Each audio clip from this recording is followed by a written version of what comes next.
예, 오늘은 이제 마태복음 22장 지난주에 이어서 이제 23절부터 33절까지 볼 텐데요. 자, 오늘 본문에는 위에 표제어를 보면요, 부활 논증이다 이렇게 적혀 있죠. 이런 소제목이 달려 있어요. 그래서 오늘 말씀을 통해서 천국에서의 삶은 어떨 것인가? 자, 우리가 부활한 다음에 이 세상이 끝이 아닙니다. 끝이 아니죠. 부활한 다음에 우리가 영원히 살게 될 천국이 있는데, 오늘 본문을 통해서 우리가 들어가게 될 그 천국은 어떤 곳인가를 좀 들여다보는, 엿보는 그런 시간이 됐으면 좋겠어요. 자, 오늘 말씀을 보면 오늘 본문의 구조는 아주 간단하죠. 23절부터 28절까지는요, 사두개인들의 질문이 나옵니다. 이 사람들은 부활이 없다고 생각하는 사람들이에요. 그래서 질문을 하죠. 예수님을 곤란에 빠뜨리려고 질문을 던지고요. 자, 그 질문에 대한 대답이 그 뒤에 나와요. 29절부터 32절까지 예수님의 답변이 나오는데, 자, 오늘은 이 질문과 답변을 살펴보면서 사두개인들은 왜 부활이 없다고 생각했을까? 왜 그들은 부활을 믿지 않았을까? 첫 번째 요거 좀 생각해 보길 원하고요. 두 번째는 예수님의 말씀을 통해서 유추해 볼 수 있는, 그려볼 수 있는 천국의 모습이 있습니다. 자, 요거를 우리가 좀 살펴보면서 우리가 갈 천국에 대한 소망을 가지고 그 소망이 풍성한 그런 명절이 되는 귀한 은혜가 있기를 축원합니다.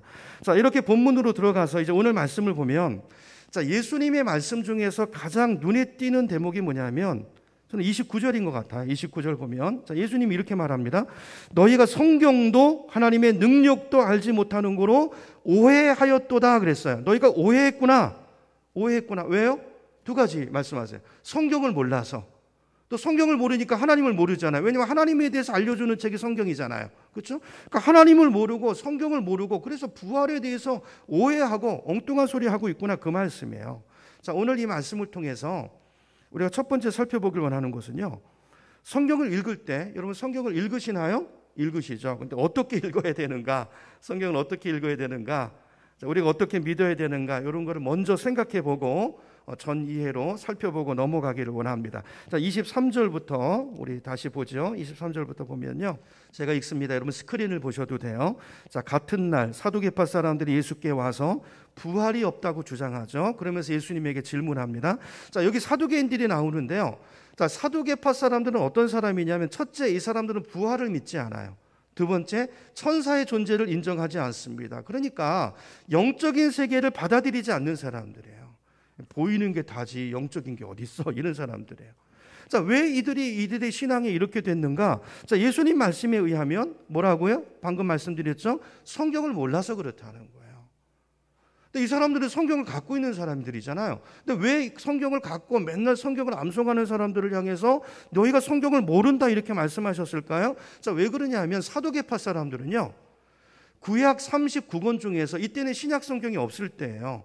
구약 성경만 있을 텐데, 근데 구약은 몇 권으로 돼 있어요? 39권의 책들이 모여져 있거든요. 근데 사두개파 사람들은 그 전체를 성경으로 인정하고 전체 말씀을 읽고 묵상한 것이 아니라 그 중에서 5권만. 그게 뭐냐면 모세오경. 그러니까 우리 구약에 보면 모세가 기록한 성경의 구약의 맨 앞에 5권 책이 있거든요.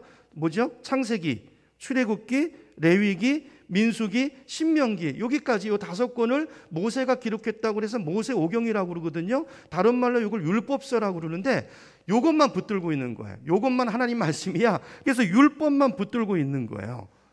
그러다 보니까 부활을, 너희가 성경을 모르는 거야. 그것만 아는 거예요. 다른 부분은 모르는 거예요. 여러분, 성경을 올바르게 이해하고 올바르게 해석하려면 성경을 전체적으로 봐야 되는 줄로 믿습니다. 우리 장로님이 기도하셨잖아요. 디모데후서 3장 16절. 모든 성경이 다 하나님의 계시의 말씀이에요. 그렇죠? 성경을 전체로 편식하시면 안 됩니다. 근데 이 사두개파 사람들은요, 5권만 봤어요. 그러다 보니까 여러분, 이 5권 모세오경 안에는요, 천국에 대한 이야기, 부활에 대한 이야기, 이런 직접적인 이야기는요, 이런 주제들에 대한 계시의 내용은 직접적으로 드러나서 나오지 않습니다. 숨겨져 있어요. 이걸 계시의 점진성이라고 그래요. 그렇죠? 창세기에 숨겨져 있는 것들이 이제 시대를 지나서, 시간이 지나면서 점점 이게 드러나요. 그래서 언제 확실해집니까? 예수님이 오시면서 확실해지는 거예요. 그래서 여러분, 그 성경을 해석하는 원리가 있는데 그건 좀 이따 말씀을 다시 드리고, 자, 그래서 자, 요 5건만 붙들고 있으니까 거기에 대한 이해밖에 없는 거죠. 그렇죠? 그래서 오해했다는 것입니다. 하나님 오해했고 부활에 대해서 잘못된 이해를 가지고 엉뚱한 질문을 하고 있구나. 주님이 책망하시는 거예요. 자, 24절로 갑니다. 24절. 선생님, 모세가 말하기를, 모세가 이거 율법서, 아까 모세오경 얘기했죠. 모세가 말하기를 어떤 사람이 자식이 없이 죽으면 그 동생이 형수에게 장가들어서 그 후사를 세워주어야 한다 하였습니다. 이게 어디 나오는 말씀이에요? 그 앞에 보니까 기억돼 있죠. 여러분 성경에 내려가 보세요. 뭐라고 돼 있나? 신명기 25장 5절. 그러니까 모세오경 중에서 신명기에 있는 말씀이에요. 그러니까 이분들은 요 말씀밖에 모른다니까요. 그러니까 그걸 근거로 해서 이렇지 않습니까? 그게 다가 아니에요. 그게 다가 아니고 성경은 전체의 빛 속에서 그 조명하에서 그 말씀을 봐야 제대로 그 의미가 해석이 되는 거라는 걸 여러분 기억하셔야 돼요. 그러니까 이 율법의 이 말씀의 의미가 뭐냐면요. 여러분 옛날에는요. 이제 부부가 살다가 남편이 죽잖아요. 그러면 옛날에는 여자 혼자서요. 먹고 살 방법이 없었어요. 나가서 먹고 살 방법이 없었어요. 그래가지고 거기다가 아들까지 없으면 어떻게 될까요?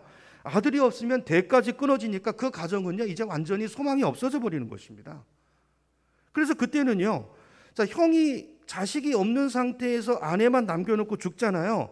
그러면 그 동생이 형수를 이어받아서 아들을 낳아줘야 되는 책임이 있었어요. 율법의 조항이 있었어요. 이걸 말하는 거예요. 이 사두개인들이 이 율법 조항을 끌어다가 예수님을 곤란에 빠뜨리려고 자기들은 부활이 없다고 생각하는 거예요. 근데 부활이 있으면 이런 문제 어떻게 해결할 거냐? 그러니까 그것만 알고 이렇게 질문하는 거예요. 그러니까 예수님을 곤란에 빠뜨리려고 함정 질문을 한 것이죠. 그래서 25절로 가봅니다. 뭐라고 말하는지 들어보세요. 25절. 그런데 우리 이웃에 7 형제가 있었습니다. 근데 마지가 장가를 들었다가 자식이 없이 죽었어요. 그러면 어떻게 해야 돼요? 율법에 의하면 아내를 그 동생한테 이제 맡겨서 애를 낳아줘야 되잖아요. 근데 26절에 보니까 둘째도 죽고 셋째도 죽고 쭉 내려가서 7째까지 다 죽었대요. 이런 일이 있을까요? 일어나지도 않을 일을 가지고 가정으로 시비를 걸려고 지금 그러는 거죠. 어쨌든 27절에 가보니까 맨 나중에는 그러고 나서 여자도 죽었대요. 그러면 자기들은 부활이 없다고 믿는데 모세오경 안에 보면 눈을 씻고 봐도 부활이 없는데 아니 당신 부활이 있다고 그러니까 그럼 이거 그럼 어떻게 되는 것입니까? 이게 이제 사두개인들의 질문이었어요. 그러면 다 7사람의 차례 아내가 됐는데 그러면 부활이 있으면 천국 가서 누구랑 살아야 돼요? 이 여자는. 그 말이죠. 그러니까 이 질문에 대한 예수님의 답변이 뭐라고요? 너희가 오해했구나. 무슨 말이에요? 이 오해가 어디서 왔어요? 무지에서 왔어요. 뭐에 대한 무지요? 성경에 대한 무지, 하나님에 대한 무지에서 왔다는 것입니다. 여러분 이건 우리도 마찬가지예요. 여러분 성경을 앞만 들고 있어도요. 성경을 읽지 않으시고 성경을 연구하지 않으시고 말씀을 듣지 않으시고 그래서 성경이 무슨 말인지 모르면 우리 역시 하나님을 오해할 수밖에 없다는 것입니다. 여러분 많은 사람이 하나님을 오해하고 있어요. 그 성경에 대한 무지에서 오는 것입니다. 디모데후서 3장 16절 보여주세요. 다시 봅니다. 자, 모든 성경이라고 되어 있죠. 모든 성경이에요. 창세기부터 요한계시록까지 모든 말씀은 다 뭐라고요? 하나님의 영감으로 된 것으로 교훈과 책망과 바르게 함과 의로 교육하기에 유익합니다. 뭐가요? 모든 말씀이 다. 그렇죠? 그러므로 여러분 이 성경의 모든 말씀 66권 전체가 하나님의 성경은 계시의 책입니다. 하나님이 어떤 분이신지 인간이 하나님을 알 수 없기 때문에 하나님이 당신이 어떤 분인가를 보여주는 이걸 계시라고 그러거든요. 당신을 드러내 보여주시는 책이기 때문에 어느 한 부분만 읽어가지고는 하나님을 온전히 알 수 있어요? 없어요? 없어요. 그만큼만 아는 거예요. 그러니까 오늘 내가 좋아하는 책만 읽고 여러분 그런 분들 계시죠? 연초되면 이제 성경 읽기 결심하고 시작하다가 창세기 가다가 레위기에서 멈추고 창세기만 읽고 신약은 마태복음만 읽고 이런 분들 계시나요? 그럼 그거밖에 모르시는 거예요. 자, 이렇게 되면 어떤 일이 벌어지냐면요. 장님이 코끼리 만지는 이야기가 벌어지는 거예요. 코끼리가 있는데 장님이요. 다리를 만졌어요. 그리고 그게 코끼리라고 우겨요. 어떤 사람은 배를 만졌는데 그게 코끼리라고 우겨요. 둘 다 맞는 말이죠. 그렇죠? 근데 맞는 말이죠. 근데 그게 완전히 옳은 말은 아니잖아요. 그렇죠? 전체를 읽어야 그렇죠? 전체를 읽어야 코끼리가 어떤 모습인가를 온전하게 그릴 수 있다는 것이죠. 성경이 그런 책이라는 것입니다.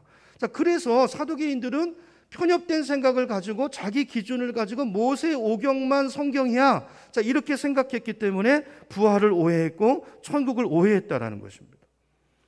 여러분, 성경을 전체로 읽으시기 바랍니다. 예수 믿은 지 5년 되고 10년 되셨는데도 성경을 다 일독하지 못하신 분 있죠? 선지서 한 번도 안 읽어보신 분들 계시죠? 그렇게 보면 안 된다는 거예요. 그러면 하나님에 대한 오해가 생길 수밖에 없어요. 하나님을 전체적으로 모르는 것입니다. 우리 교회 같은 경우는 얼마나 좋습니까? 어성경이 읽어진대라는 프로그램이 있잖아요. 그러니까 성경 전체를 보는 안목을 길러주는 책이에요. 그걸 공부하고 나잖아요. 그러면 성경을 보는 눈이 열리십니다. 그리고 그 공부를 하고 나면 많은 분들이 얘기하세요. 설교가 들려요. 안 들리던 부분들이. 아, 이게 이런 말이구나. 구약 어디를 읽어도요, 전에는 읽어도 무슨 말인지 몰라요. 아, 이게 이 말이구나 라는 것들을 이 전체 그림을 통해서 깨달아가게 되고 하나님에 대한 깊은 이해와 인격적인 신앙적인 성숙에 도달할 수 있도록 만들어준다는 것입니다. 그러니까 읽어야 되죠. 우리가 또 성경을 전체적으로 읽어야 되는 또 한 가지 이유가 있는데요. 그게 왜 그러냐면 이 성경의 특징이 뭐냐면, 이 성경은 계시라고 그랬잖아요. 계시가 가지고 있는 특징이 뭐냐면 계시는 점진적이다라는 거예요. 점진적이다. 이게 무슨 말이냐면 좀 어려운 말이죠. 이 계시의 점진성이라고 그러는데 이게 무슨 말이냐면, 자, 하나님이 당신을 보여주시는데 우리한테 하나님은 너무 크시잖아요. 우리는 작고. 그러니까 갑자기 처음부터 하나님은 확 다 열어 보여주시면 우리가 하나님을 이해할까요? 이해 못합니다. 그러니까 인간이 어떻게 만들어졌는지를 아셔야 돼요. 여러분, 내가 보고 듣고 있는 게 전부가 아니에요. 우리가 들을 수 있는 소리는 한정되어 있습니다. 너무 큰 소리 못 들어요. 왜냐하면 그거 들으면 어떻게 살죠? 못 살아요. 고막이 터져버려요. 너무 작은 소리 못 듣습니다. 너무 작은 소리 들으면 신경 예민해 걸려가지고요, 위장병 다 걸려요. 저기서 쑥은 거 나 욕하는 소리 다 듣고 살면 어떻게 살겠습니까? 우리가 그런 거 못 들어야 되죠. 하나님 그렇게 만드신 거예요. 내가 들리는 소리만 이게 사실이 아니고 못 듣는 소리가 더 많아요. 너무 큰 건 못 보는 것도 마찬가지예요. 우리 눈 안에, 시야 안에 들어오는 걸 보는 것이죠. 사실은 우리 눈에 보이지 않는, 가시권에 들어오지 않는 세계가 훨씬 더 크고 훨씬 더 놀라운 세계를 이루고 있다는 걸 기억하셔야 돼요. 그래서 하나님이 보여주고 싶으셔도 다 보여주실 수가 없는 거예요. 그래서 조금씩 열어주세요. 시대를 통해서, 역사를 통해서. 그래서 이게 지금 수천 년의 역사 속에서 성경은 1500년에 걸쳐서 기록된 책입니다. 40여 명의 저자들에 의해서 이게 우리 손에 와 있는 거예요. 우리를 전체를 놓고 보니까 이 계시의 점진성 속에서 이 밝혀진 계시의 빛을 가지고 구약을 읽고 구약을 해석하니까 그 말씀들을 깨달을 수 있는 것이죠. 그 시대 사람들은 그 말씀을 깨달을 수 있는 눈이 없었던 거예요. 그렇죠? 성경은 점진적이기 때문에 전체적으로 읽으셔야 돼요. 이걸 꼭 기억하시고 여러분 성경을 사랑하시고 성경을 늘 가까이 두시고 읽으시는 여러분 되기를 축복합니다.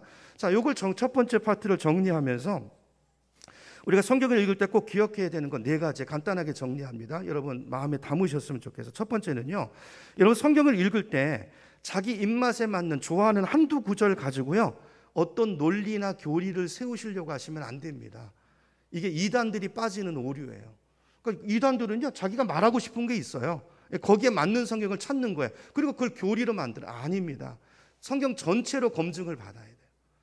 그 말씀이, 내가 해석한 말씀이 성경의 전체적인 맥락과 같은가, 그래야 그게 올바른 해석이 되는 거죠.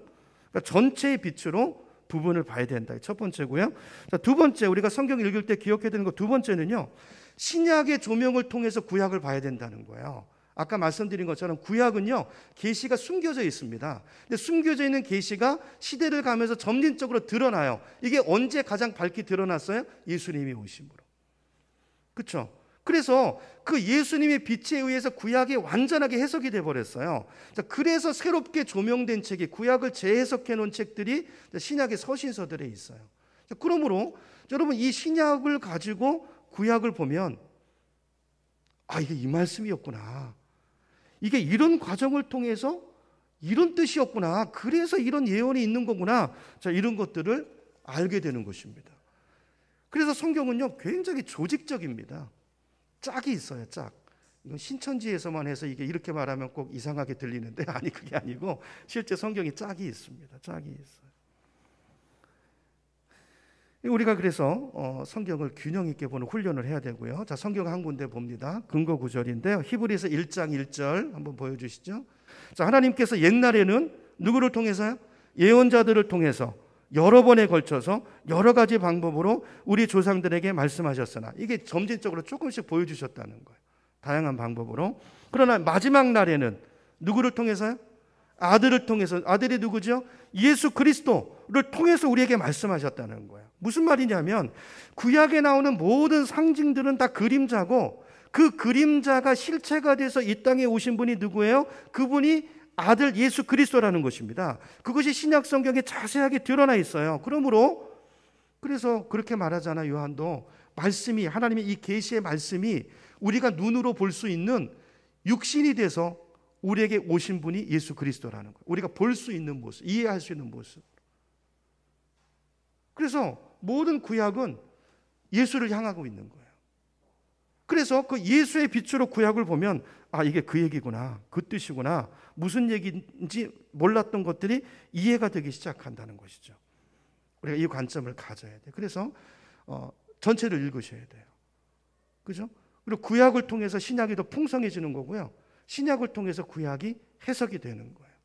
이거를 같이 이해하셔야 되고, 세 번째, 성경을 읽을 때 우리가 기억해야 되는 세 번째는 뭐냐면요. 여러분 성경을 읽다 보면 명확하게 이해가 되는 부분이 있고 잘 이해가 되지 않는 부분이 있죠. 근데 이해가 되지 않는 그 흐릿한 부분을 억지로 풀려고 하시면 안 된다는 거예요. 그거 풀려고 누구 찾아다니지 마세요. 그냥 저한테 오세요. 엉뚱한 데 가서 듣지 마시고. 여러분 우리가 성경을 100% 다 이해할 수 없습니다. 근데 어떤 부분은 하나님이 이렇게 분명하게 말씀해 놓으신 영역들이 있고요. 어떤 부분은 또 희미하게 이렇게 살짝 가려 놓으신 부분들이 있어요. 근데 그거를 억지로 풀려고 하면 안 되고 성경에 가는 곳까지만 가고 멈춰야 될 곳에는 멈춰야 된다는 것입니다.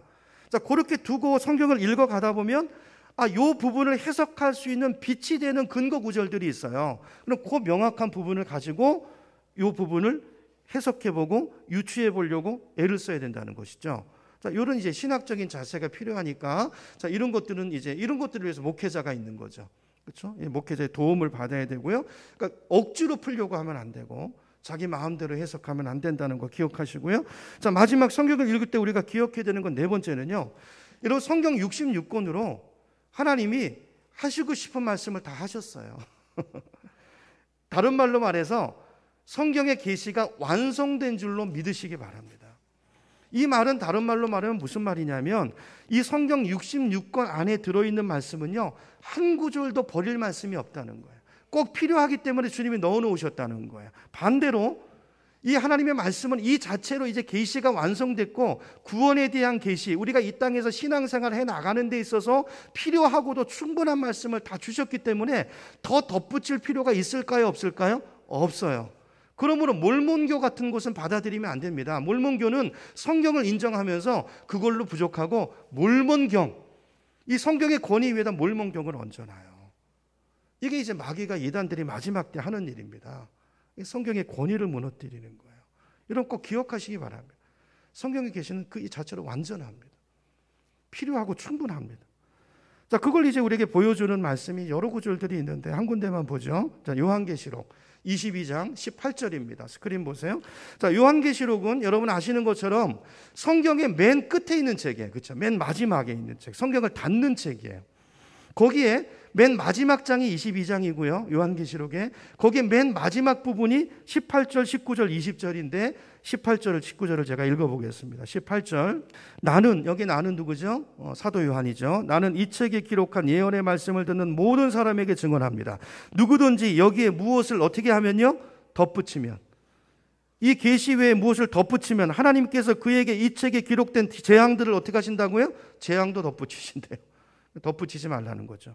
19절, 또 누구든지 이 책에, 이 예언의 책에 기록된 말씀에서 무엇을 어떻게 하면요? 없애버리면, 빼버리면 하나님께서 이 책에 기록한 생명나무와 그 거룩한 도성에서 그가 누릴 목도 어떻게 하신다고요? 없애버리신대요. 빼버리신대요. 그 사람 이름을. 그 정도로 이 성경의 권위가 하나님이 이건 엄중하게 닫아놓으신 거예요.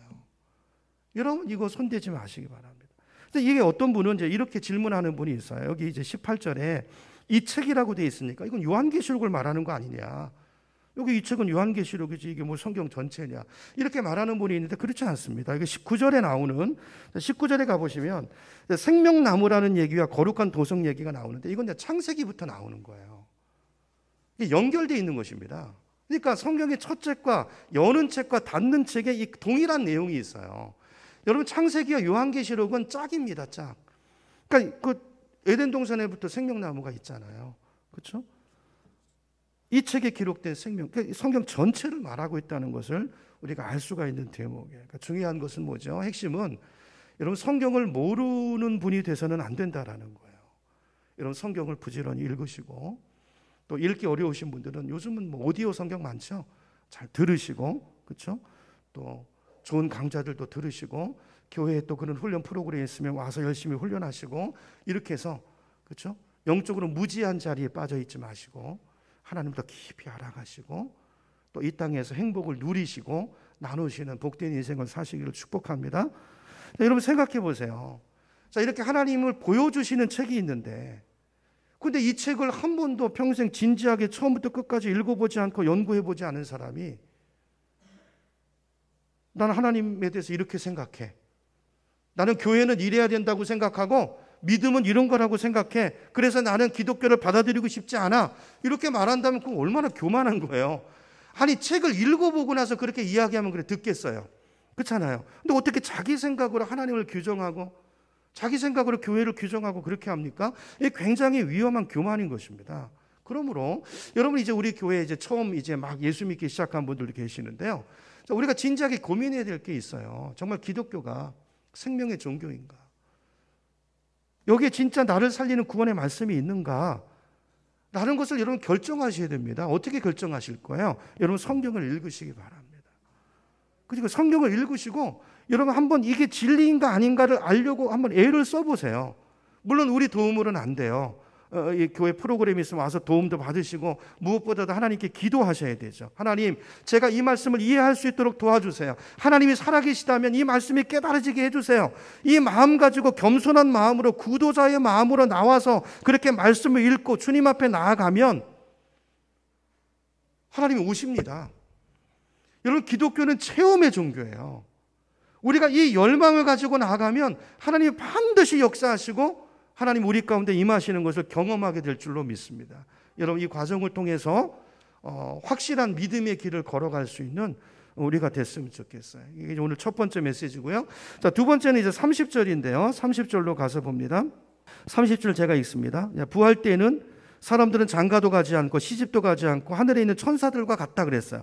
이게 무슨 말씀일까요? 일단 천국에는 이 말씀으로 보면 오늘 이제 본문에 나온 예수님을 말씀을 통해서 천국이 어떤 곳인가를 이렇게 유추해보고 그려볼 수 있는데요. 일단 이걸 보면 천국에서는 여기와 똑같은 형태의 결혼이 존재하는 것 같지는 않아요. 그렇죠?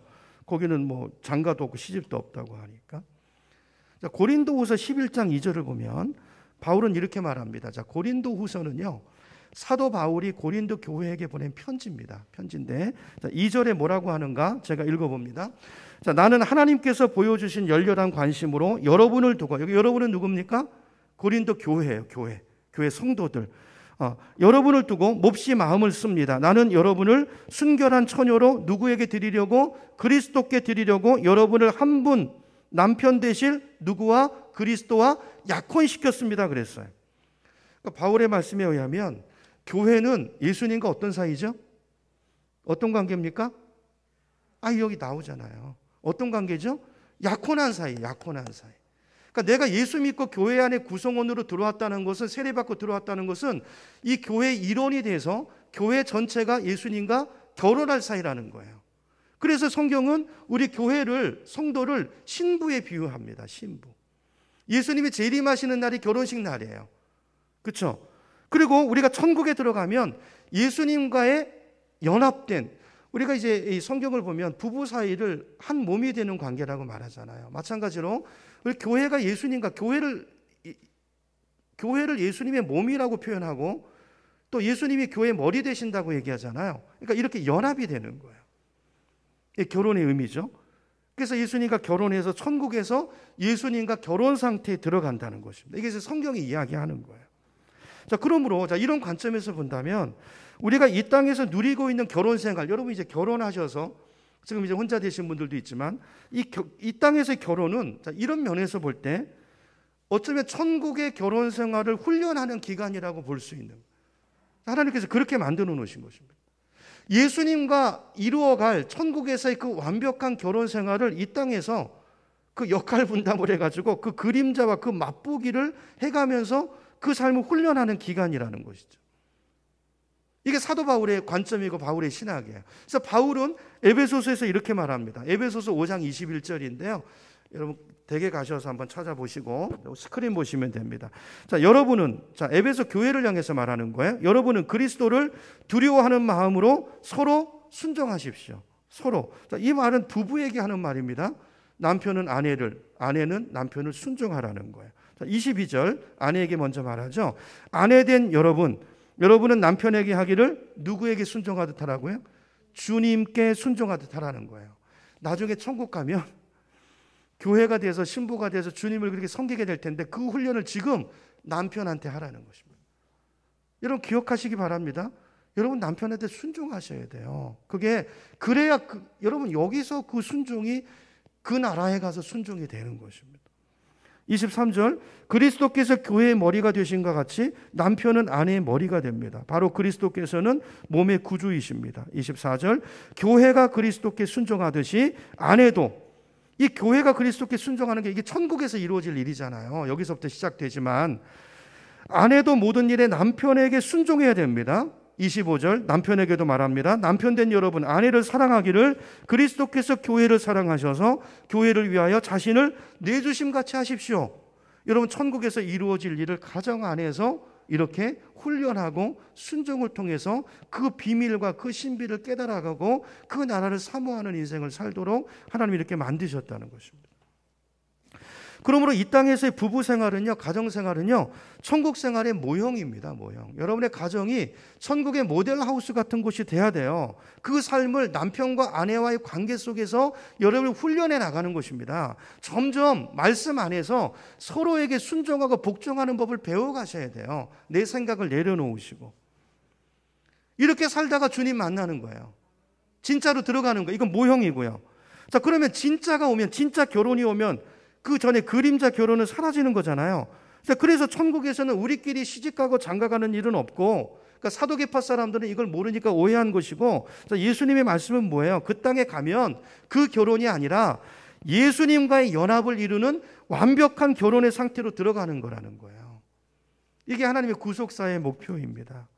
자, 그러면 이제 우리가 질문해야 될 게 있어요. 그러면 이게 그림자고 이 땅의 부부관계가 그림자라면 그러면 이 땅에서의 관계는 남편 아내 이 관계는 천국 가면 다 사라지는 것입니까? 그건 절대로 아닐 거예요. 사라지기보다는 이 땅에서의 관계가 훨씬 더, 여기서 맨날 싸우고 그냥 갈등하고 막 그냥 왼수같이 지내고 막 그러잖아요. 그러니까 이게 이제 우리 죄 때문에 그렇죠. 이게 여러분 조금씩 나아지고 있습니까? 올해와 내년이 다릅니까? 그렇게 돼야 되죠. 예수님 닮아가야 되죠. 근데 이제 천국에 가면 이 관계가 훨씬 더 다른 차원으로 승화되고 훨씬 더 깊어지고 완전해지는 관계로 세워진다는 거예요. 그걸 이제 뒷받침해 주는 말씀이 그 다음에 나오는 31절인데요. 31절로 가봅니다. 제가 읽습니다. 죽은 사람의 부활을 두고 말하면서 너희는 아직도 하나님께서 너희에게 하신 말씀을 읽어보지 못하였느냐. 32절 하나님께서는 나는 아브라함의 하나님이요 이삭의 하나님이요 야곱의 하나님이다 라고 말씀하셨다. 하나님은 죽은 사람의 하나님이 아니라 살아있는 사람의 하나님이시다 그랬어요. 자, 이 말씀은 출애굽기 3장의 말씀의 인용입니다. 그렇죠? 지금 사두개인들과 대화하시는 거니까 그들은 율법밖에 모르니까 말씀하시는 거예요. 근데 이 말씀은요, 출애굽기에 보면 하나님께서 모세를 처음 만났을 때 이스라엘 백성들한테 보내잖아요. 그러니까 모세가 두려워하면서 아니 백성들이 누가 너 보냈냐? 그러면 너 보낸 사람이 보낸 분의 이름이 뭐냐? 그러면 하나님 뭐라고 소개할까요? 그러니까 거기에 대해서 하나님이 대답하신 거예요. 나는 아브라함의 하나님이고 이삭이 하나님이고 또 야곱의 하나님이다. 그렇게 가서 말해라. 그 이야기인 것입니다. 근데 여러분 이 말씀을 잘 보면요. 하나님이 이 말씀을 하실 때는요, 아브라함과 이삭과 야곱이 죽은 지 500년도 더 지났을 때예요. 그러면 우리가 상식적으로 생각해 보면 당신을 소개할 때 어떻게 해야 맞습니까? 나는 아브라함의 하나님이었고 또 그 아들 이삭의 하나님이기도 했고 또 야곱의 하나님이었어. 이렇게 과거형으로 말해야 되잖아요. 500년도 넘게 죽었으니까. 근데 하나님은 어떻게 말하죠? 현재형으로 말씀하세요. 나는 아브라함의 하나님이고 여러분 이 히브리 문법은요, 현재형이 무슨 말이냐면 지금 살아있다는 뜻이에요. 나는 지금 살아있는 아브라함의 하나님이고 이삭의 하나님이고 또 그 아들 야곱의 하나님이야. 이게 무슨 말일까요? 여러분, 아브라함과 이삭과 야곱은요, 그들의 몸은 500년 전에 묻혀가지고 썩어 없어졌지만 그들의 영혼은 지금도 어떻게 있다는 거예요? 살아있다는 거예요. 지금도 살아서 하나님과의 긴밀한 관계 가운데 있고 지금도 하나님은 여전히 그들의 하나님이라고 불려지기를 기뻐하고 계시다라는 것입니다. 그걸 하나님이 이야기하시는 거예요. 하나님은 과거의 하나님이 아니고 지금 살아계시는 하나님인 줄로 믿습니다. 또 한 가지 이 말씀의 의미가 또 한 가지 더 있는데요. 자, 나는 아브라함의 하나님이고 그 아들 이삭의 하나님이고 또 그 아들 야곱의 하나님이다. 이렇게 말씀하셨는데 여러분, 여기 언급된 아브라함, 이삭, 야곱 이 세 사람은 관계가 어떻게 되는 사람들이죠? 아버지, 아들, 손자 관계죠. 그러니까 예수님께서 지금 부활을 설명하면서 굳이 이 말씀을 끌어온 이유가 뭘까요? 자, 이들은 여전히 살아있으면서 동시에 그 관계 속에 존재하고 있다는 거예요. 아멘이십니까? 그걸 지금 이걸 엿볼 수 있는 거예요. 그러니까 천국에서도 이 세 사람의 관계는 여전히 살아있고 그 관계 안에서 속에서 천국에 들어가 있다는 거예요. 그래서 이 개연성을 가지고 주님이 설명하시는 것입니다. 자, 이런 말씀들을 근거로 해서 볼 때, 자, 그러면 우리가 생각해야 돼요. 여러분, 이 땅에서 우리의 관계는 여기서 끝나는 것이 아닙니다. 천국까지 그대로 유지되는 줄로 믿으시기 바랍니다. 물론 지금의 모습과 똑같은 모습은 아니에요. 지금은 우리가 보는 게 한정돼 있고 우리가 서로 모르잖아요. 근데 그날에 가면 서로에 대한 이해가 깊어질 거예요. 모든 것을 희미하게 알던 것들이 완전히 알게 되면서 그런 오해들이 다 풀리고 진정한 사랑과 회복의 관계가 이루어지게 될 것입니다.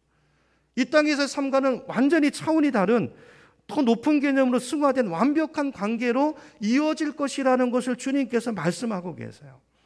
근데 이건 당연한 거라는 생각이 들지 않으십니까? 왜냐하면 여러분 한번 생각해 보세요. 여러분 일평생 지금까지 살아오면서 여러분이 어떤 것들을 이루신 것들이 있다면 여러분이 이룬 것들 중에서 여러분 가장 소중한 것이 뭐죠? 여러분 10억짜리 아파트입니까? 돈 통장인가요? 관계지 않을까요? 관계. 내가 한평생 살아오면서 그 아내와 지지고 볶을 때도 있었지만 그 관계 속에서 애쓰고, 여러분 우리가 왜 그렇게 아침부터 밤까지 애씁니까? 그 가족과의 관계 때문 아니에요? 나에게 주신 그 자녀들을 사랑하기 때문 아닌가요? 여러분, 우리 인생에 남는 것은 이 관계예요, 관계. 우리가 천국 갈 때 아파트도 두고 가야 되고요, 아무리 좋은 자동차도 다 두고 가야 됩니다. 근데 함께 가는 사람들이 있어요. 그리고 그 관계가 함께 가는 거예요. 그리고 어떤 관계를 맺으면서 살았느냐가 하나님이 보시는 우리 삶이 맺은 상급이고 열매와 관계가 있는 것입니다. 여러분, 관계를 소중히 여기신 여러분 되기를 축복합니다. 여러분, 세상에 내 아내와의 관계보다, 내 자녀와의 관계보다, 또 교회 안에서 교우들과의 관계보다 그것보다 더 소중한 것이 있나요? 여러분, 옆에 계시는 교우들은요, 천국에 가서 또 만날 분들이에요. 아니, 영원히 같이 살 분들이에요. 여러분 기억하시고 그때 가서 쑥스럽고 무한하지 않도록 있을 때 잘하시기 바랍니다. 있을 때 잘해야 돼요. 우리는 함께 영원히 살 영원한 가족인 것입니다. 그런데 이렇게 일평생 애쓰면서 헌신하면서 섬기면서 살아왔던 내 삶의 열매인 그 소중한 관계들이 천국에서 다 없어진다? 저는 그런 천국은 상상이 가지 않아요. 상상이 가지 않아요. 여러분, 이걸 근거할 수 있는 구절들은 또 여러 군데 있습니다. 그대로 유지된다는 거예요. 저는 이제 오늘 말씀을 정리하면서 천국은 어떤 곳일까? 제 나름대로 둘로 정리를 해봤어요. 이렇게 정리를 하면서 오늘 말씀을 마무리하려고 합니다. 저는 제가 생각할 때 천국은 이 땅에서 못다 이뤘던 우리의 꿈들이 이루어지는 곳이라고 생각해요. 이게 무슨 얘기냐 하면, 여러분 다 꿈들이 있으시죠? 있으셨죠? 지금 꿈을 다 잃어버리셨나요? 꿈이 있으시죠?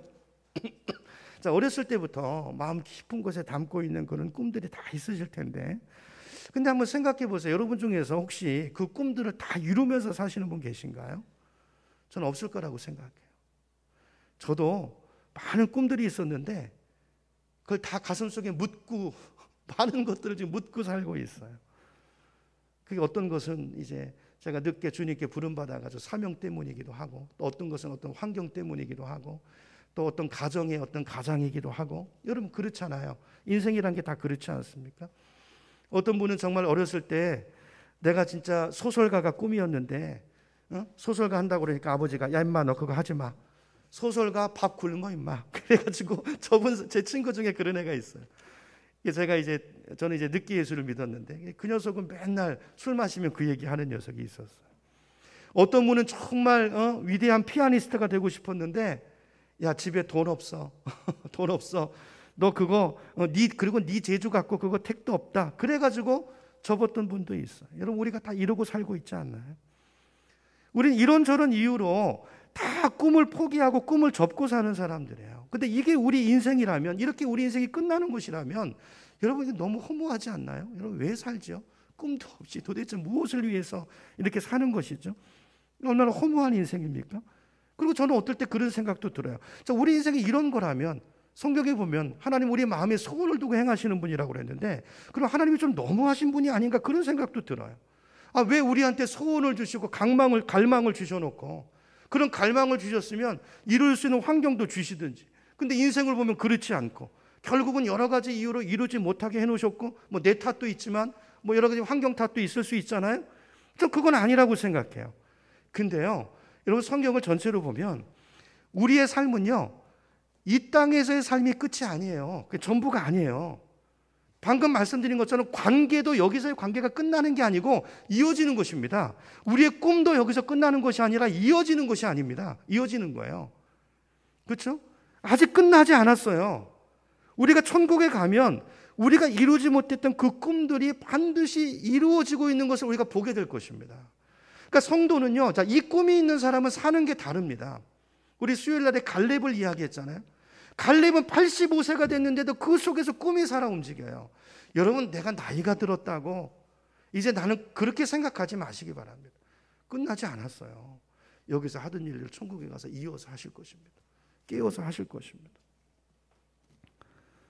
여러분 공부하시고 준비하시고 계속 자기를 개발하시고 기도하시고 그렇게 최선을 다해서 사시다가 천국에 들어가시는 여러분 되기를 축복합니다. 천국에는 우리가 이 비전을 가지고 살다가 이게 끝이 아니고 새로운 시작이에요. 그렇죠? 이 땅에서는 죄로 인해서 여러 가지 환경과 장애로 인해서 우리의 꿈이 이루어질 수 없는 그런 곳이었지만, 그러나 그곳에는 막힘이 없는 곳이고 하나님의 도우심이 있는 곳이고, 그렇죠? 죄가 없는 곳이고, 그 꿈들이 주님 뜻 안에서 온전하게 이루어질 것이라는 그 믿음과 기대를 가지고 선한 마음으로 준비해가는 저 여러분 되기를 축복합니다. 두 번째로 제가 그리는 천국, 제가 생각하는 천국은 어떤 곳이냐면요, 아까 말씀드렸지만 저는 모든 관계가 새롭게 시작되는 곳이라고 믿습니다.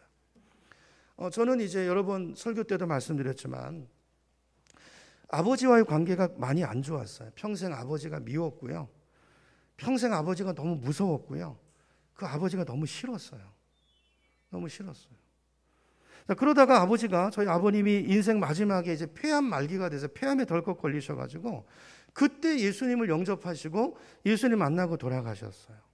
근데 이제 아버님이 예수님을 영접하시고 나서 그 마지막 그 호흡을 몰아쉬시면서 그 4개월의 기간이었는데요, 그때 모습이, 이게 좀 표현이 그렇지만 그 아버지 모습이 굉장히 예뻐 보이고 사랑스러워 보이고 소중해 보이고, 그때 그 4개월이 너무 저한테는 감사하고 기뻤던 기간이었어요. 근데 그 기간이 얼마 가지 못했죠. 평생을 미워하다가 불과 4개월도 못 사시고 아버지는 그렇게 돌아가셨습니다. 그리고 제 마음에 너무나 그리운 존재로 남아버렸어요. 자, 그러던 어느 날 이제 아버님 돌아가시고 나서 저희 가족이 어떤 계기가 마련이 돼가지고 이제 미국으로 이민을 가게 됐는데요. 미국 가서 살 때 제가 이제 그 그리운 아버지의 마음, 또 제 마음의 어떤 죄송한 마음, 평생 아버지를 따뜻하게 해드리지 못했던 그 마음.